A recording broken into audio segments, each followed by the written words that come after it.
Welcome, champs, to another episode of Keeping Karlsson Short Shifts. I am your host, Ben Burnett. Joining me, in fact, is your other host, Lewis Ezekiel. Lewis, I have to thank you. You took the time to wait for me. I was predisposed on Thursday evening. That's our usual record time, and you were gracious enough to wait for me. So thank you to you, sir.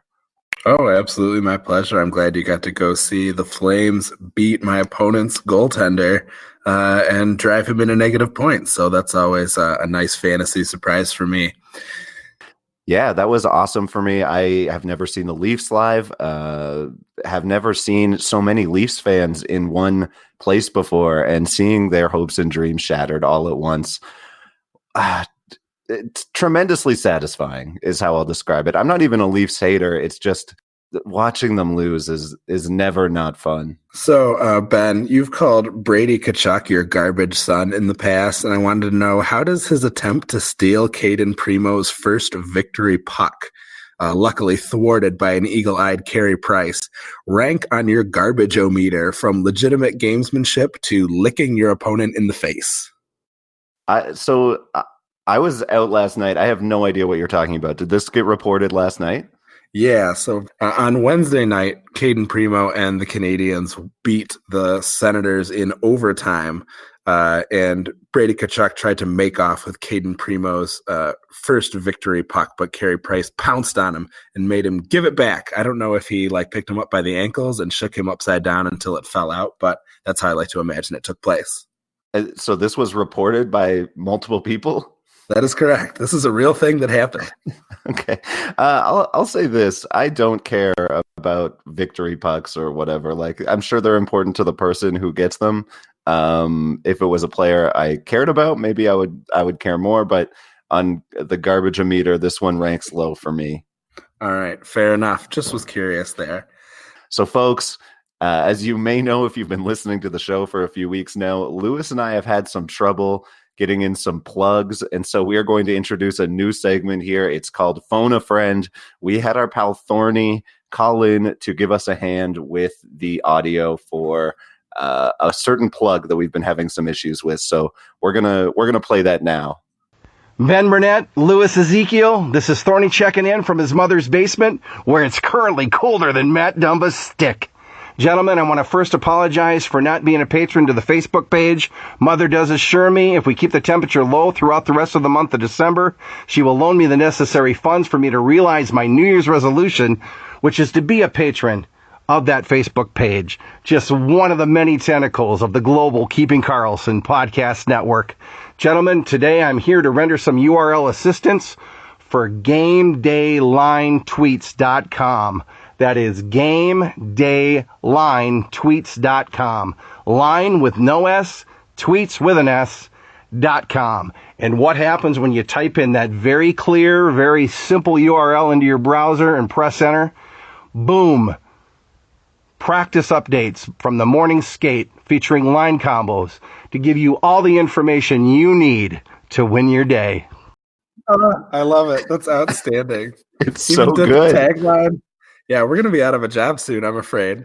Yeah, so folks, if you want to give us a hand with our plugs, which we clearly are not equipped to do ourselves, please email us at averagetimeonice@gmail.com. You can do the GameDayLineTweets.com plug. You can, of course, plug, as Thorny mentioned, the Keeping Karlsson patron group at keepingkarlsson.com/patron. Or you can plug one of a number of Twitter accounts, which I'm going to leave Lewis to plug so I can get out ahead before I screw something else up. All right. So please give us a follow. Me and Ben and our friend Jade can be found at AVG Time on Ice. Obviously, we have the at Keeping Karlsson account and then at Game Day Lines if you want to see live updates from those practice lines from Elon. All right, let's move right into it. We, of course, are going to start with our headlines. Later on, we're going to get into the Patron 5, a list of 5 players who voted on by the patrons of Keeping Karlsson, who just some players they wanted us to do some deep dives in, see if the stocks have changed too much since the beginning of the year and what we expect from them going forward. We're going to start tonight, as we start every episode now, I guess, with a new coach being fired. Pete DeBoer out in San Jose, as well as several assistant coaches. This is the 5th team to fire their coach in the past, month? And early results, not so great. They immediately gave up a hat trick to noted superstar Artemi Panarin and lost 6-3 to my truly, truly terrible New York Rangers. Just off top, we've seen two big changes last night. Timo Meier off power play 1 in favor of doubling up on Karlsson and Burns on that top unit. They had been rotating them in and out each power play opportunity. And they put together a fun, overpowered top line of Evander Kane, Logan Couture, and Timo Meier, while Hertl centered Thornton and LeBanc on line 2. Is it too early to take these lines as gospel moving forward, or can we start to draw some fantasy implications here, Lewis?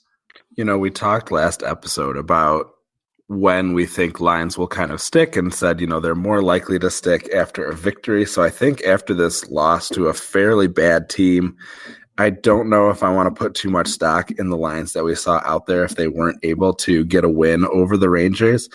So I would say take a wait and see approach. Make sure that we are, staying up to date with what those lines are going to look like. I think within, a week or so, we should have a much better idea about how the Sharks are going to be run from this point forward. Yeah, that makes a lot of sense. We will get into a Sharks forward in the Patron 5. In the short term, though, Lewis, any thoughts on the Sharks moving forward? So for one, I think Peter DeBoer will be starting his Arya Stark bedtime revenge list with Martin Jones and Aaron Dell. An easy way to get yourself fired is to have terrible goaltending, and the Sharks have had 2 of the worst this season. Before Thursday night's action, Jones has posted a really bad start rate that is starts with a save percentage below .850 in 26.9% of his games. And again, this is before last night's really bad start.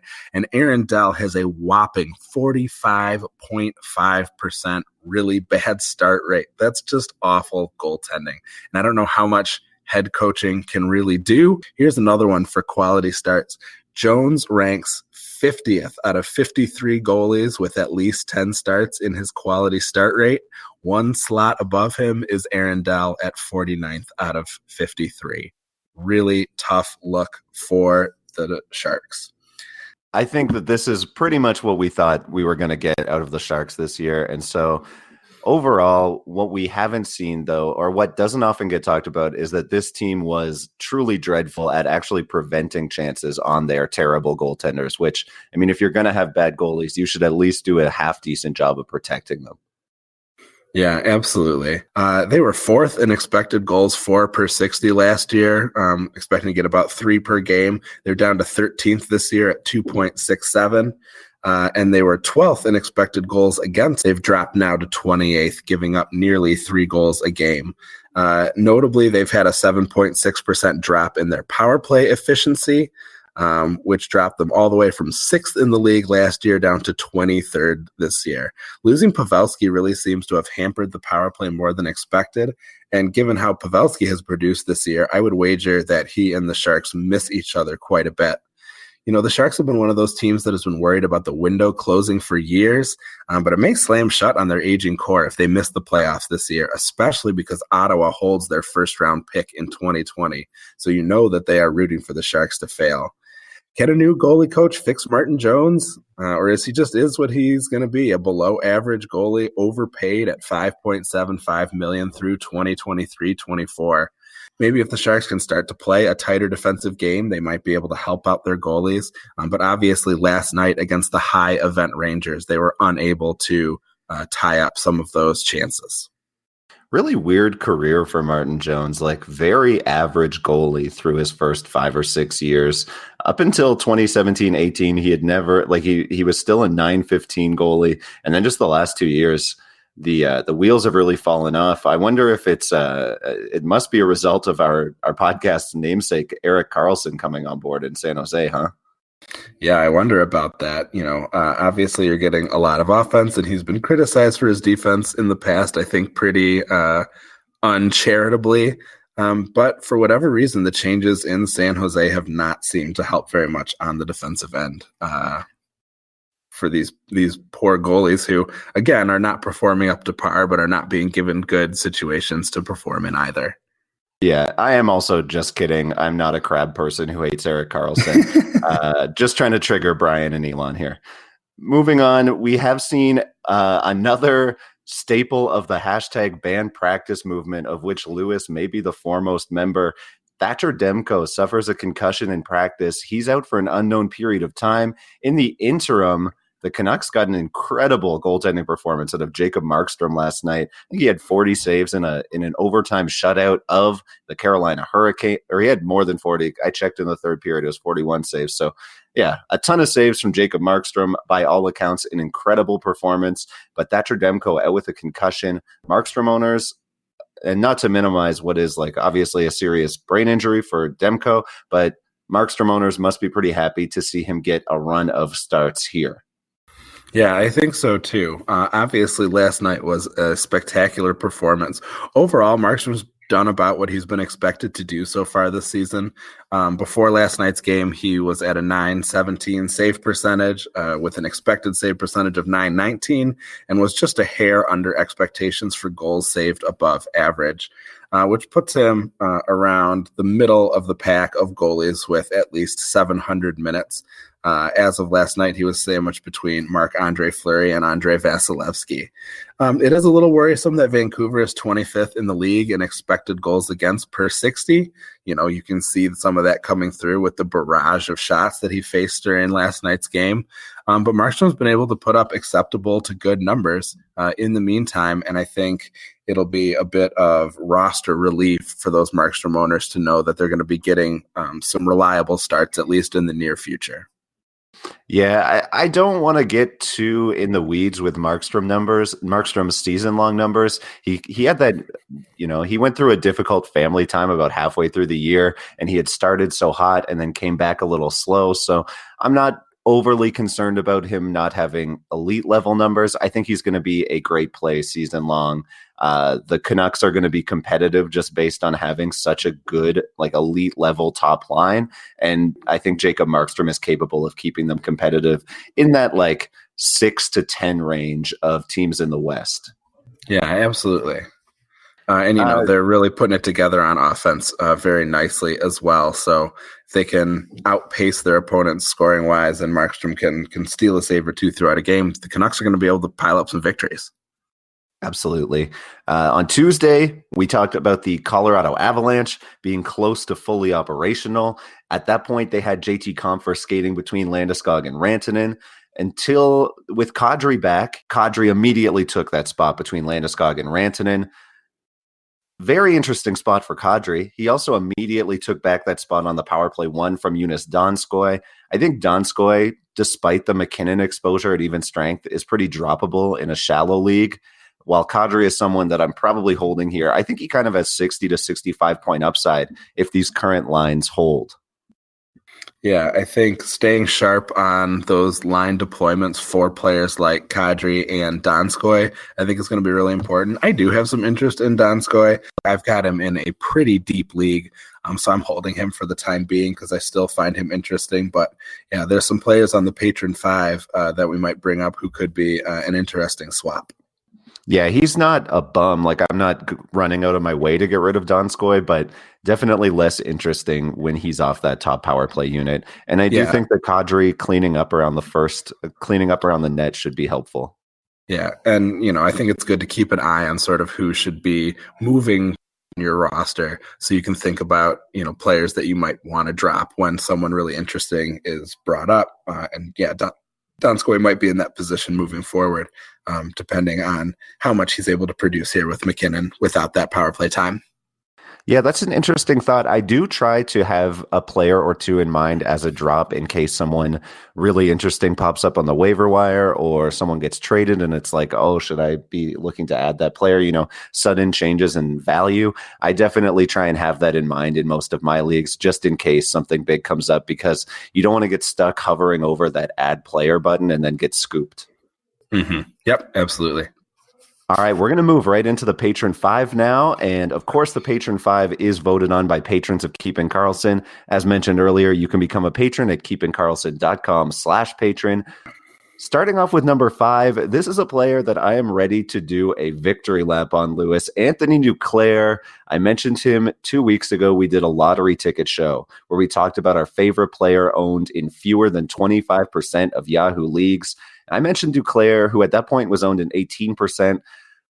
Since that show, 7 points in 8 games, including 2 2-goal games last week. His ownership has doubled. He's up to almost 40% owned in Yahoo.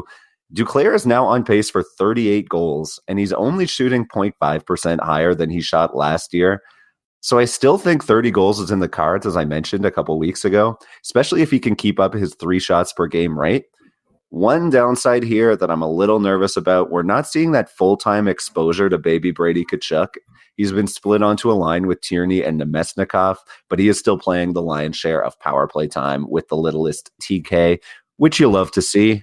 Looking like he's going to be a Cy Young type, though, who puts up maybe 30 to 35 goals, fewer than 20 assists. But if he can get some regression on the assist front, 60 points could still be in the cards for Duke. What do you think about that? 60 points for Duke, still hot? No, I think that's starting to look much more reasonable.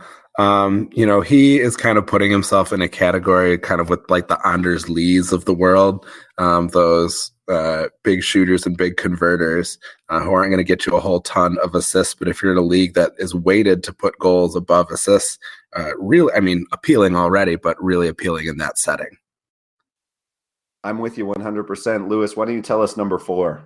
All right, number 4, we have Yoel Armia, a player that I spent some time talking about a week or two back, one that's very interesting to me. He is having a great year. In just 30 games, he's essentially tied his even strength output from 57 games played in 2018-19, and he's only got 3 power play goals and a total PPIPP, so the percentage of points he's getting in on the power play is at 30%, which is half of his 18-19 rate. This year, Armia is getting a minute and 11 more in even strength time on ice per game and has picked up an extra 35 seconds a game of power play time as well. Combining with a career best shots per 60 rate, this has him on pace for 273 shots. If he actually manages to maintain that pace, that would more than double his career best. If he maintains his 11% shooting rate, he'd have 30 goals, and he's also pacing for over 200 hits. Looking at the numbers, the point seems sustainable, or even like there could be some room to improve. The shooting percentage is his career best, around 11%, but it's certainly not unsustainably high, and he's right at his expected goals number.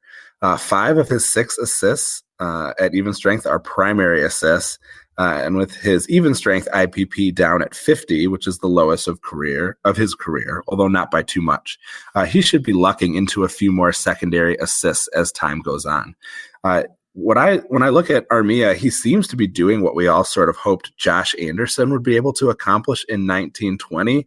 If you liked Josh Anderson last year, grabbing Yoel Armia seems like a no-brainer to me for this season. What do you think? Yeah, he's a stud in bangers leagues. I wish that I had held on to him in a few leagues. I added him and reaped the benefits for a few games and then moved on, and now kind of regret having done that. Yeah, I'm actually in the same boat. I was cycling him in and out, and then I had him off my roster, and somebody picked him up who saw the sort of longer-term value, and so I've lost out on my opportunity to hold him any longer. I'm waiting until maybe there'll be a slow spot and I can grab him. So, Lewis, if you were to project Yoel Armia rest of season, what sort of point pace are you looking at? I think that he is a guy who should pace in the 60s as well. Like I said, I think he'd be picking up a few more assists than he's doing right now. I guess the guys we've been talking about all kind of fit this Anders Lee, Josh Anderson from last year, not this year sort of mold. I see him as a guy who could end up in the 60s. Wow, 60 seems hot for me. I think I'm looking at him as a 50-55 point guy, and definitely you're going to get those peripherals. If he can get up to 60, though, that would be someone that would be worth targeting. Moving forward, we are going to go into perhaps the number 1 overall pick in your fantasy league this year, Nikita Kucherov, who pacing for 93 points would somehow be his lowest point pace since 2015, 2016, when he Terrible. put up 70 points. I know, it's just awful. He put up 70-point pace over 77 games that year. Ever since, he's been 94 points or better, including last year's 128-point Art Ross winning season. Owners who spent a first overall pick definitely disappointed, as he now trails McDavid by 24 points to this point in the season. Most concerning thing here for Kucherov is he does have a declining shot rate, well down from his career high of 279 2 years ago. He's on a full season pace of 235. That number is not horrific, and it's actually not a big drop in shot rate. It looks to be more of a drop off in ice time. He's down about 70 seconds per night. That's about 50 seconds of even strength and 20 seconds power play time on ice. You're not going to notice that each game, but over the course of the season, it is a reduction in the ceiling if it sticks. Moving forward, I think his on-ice shooting percentage is low at even strength, and that'll rebound. And his personal shooting percentage is on the low side on the power play, but not dramatically low. It's more like a goalpost of what, last year he shot 20, this year he's shooting 9. I would expect it to be closer to the middle of that moving forward, shooting about 15% on the power play. So I do think that we'll see a bounce back from Kucherov, not to last year's high of a nearly 130-point season, but I would think that we'll see a 110-point pace from Kucherov rest of season. Good enough to be your second or third overall pick, but I think it's pretty clear that Connor McDavid was the right call this offseason.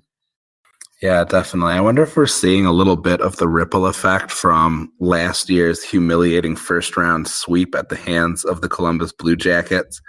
Losing 70 seconds a night at even strength is, not a huge cut, but I wonder if they are trying to preserve their top players a little bit more than they did as they just roasted their way through the NHL on the way to a President's Trophy, having a little bit more emphasis on the postseason than reaching great heights during the regular season, given that they are likely to make the playoffs. It's definitely possible, and it is also possible that this is the sort of thing where we're just seeing a little bit of a smaller sample size bear out. 70 seconds, it's not great to see the reduction, but I'm not, guaranteed that he's losing deployment here. It could just be one of those things where it just sort of shook out this way. Maybe they haven't had enough overtime games, and we'll see that moving forward.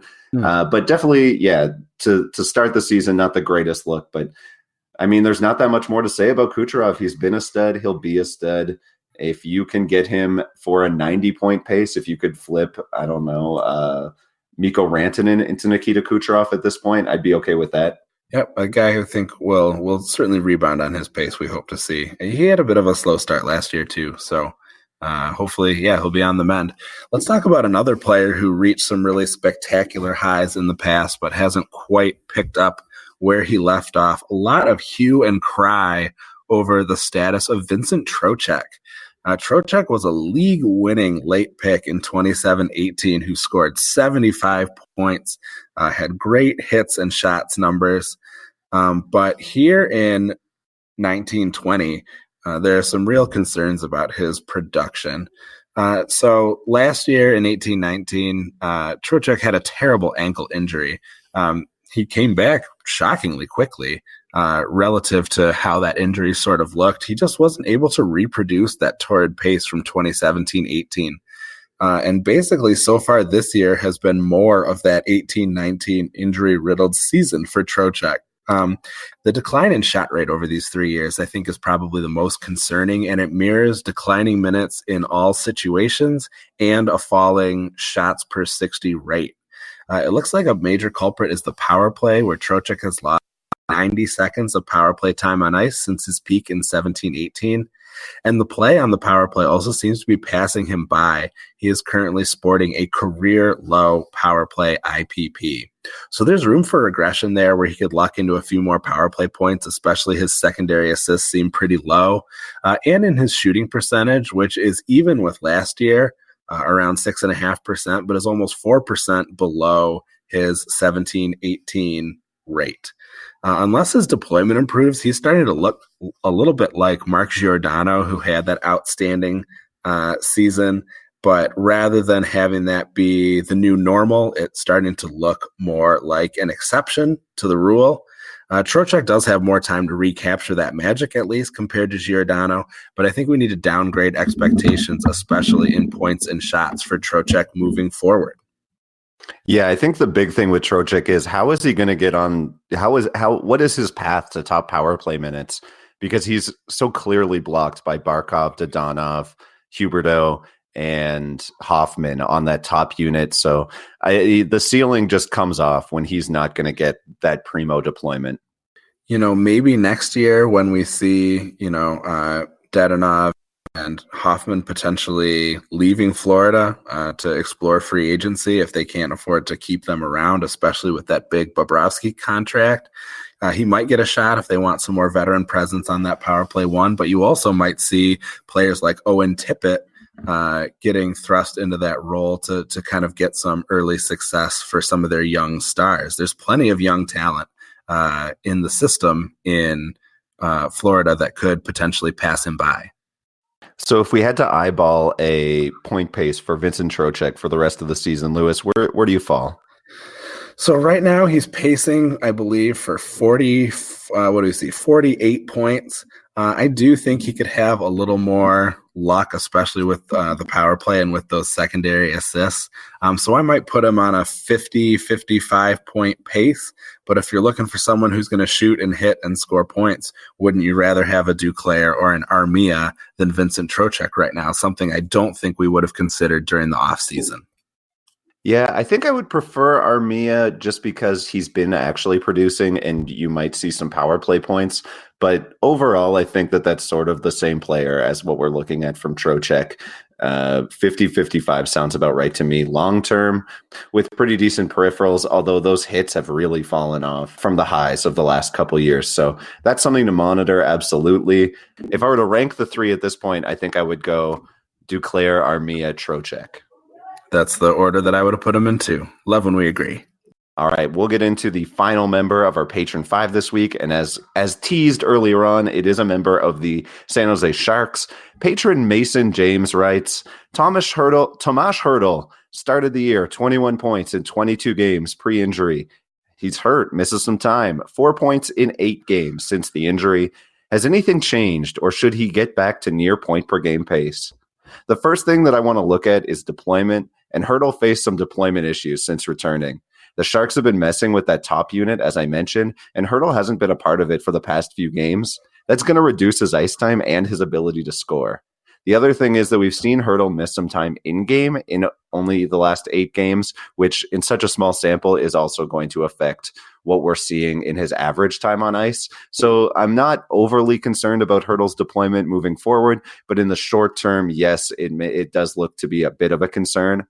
The shot rate has also dropped since the injury, which you don't love to see, especially from a player who's only hit 200 shots in a season once in his career. Last year, he scored 35 goals, but that campaign was fueled by an almost 20% shooting percentage, and that is not likely to return. It is too early to know how Bugner is going to run the power play long term, but I do think Hertl will get a shot to get back up there at some point, and that'll determine whether he can be the 80-point pace player he was last year, or if he's more of a 65-point guy this year. I do tend to think it's somewhere in the middle, and I think Hertl will finish around a 70 to 75 point pace guy, especially if he can get up back on that power play 1 unit. And who knows, maybe Bugner can do something there to juice these totals because the Sharks have struggled all season. It would be nice to see Hertl be one of those guys who stirs the drink moving forward.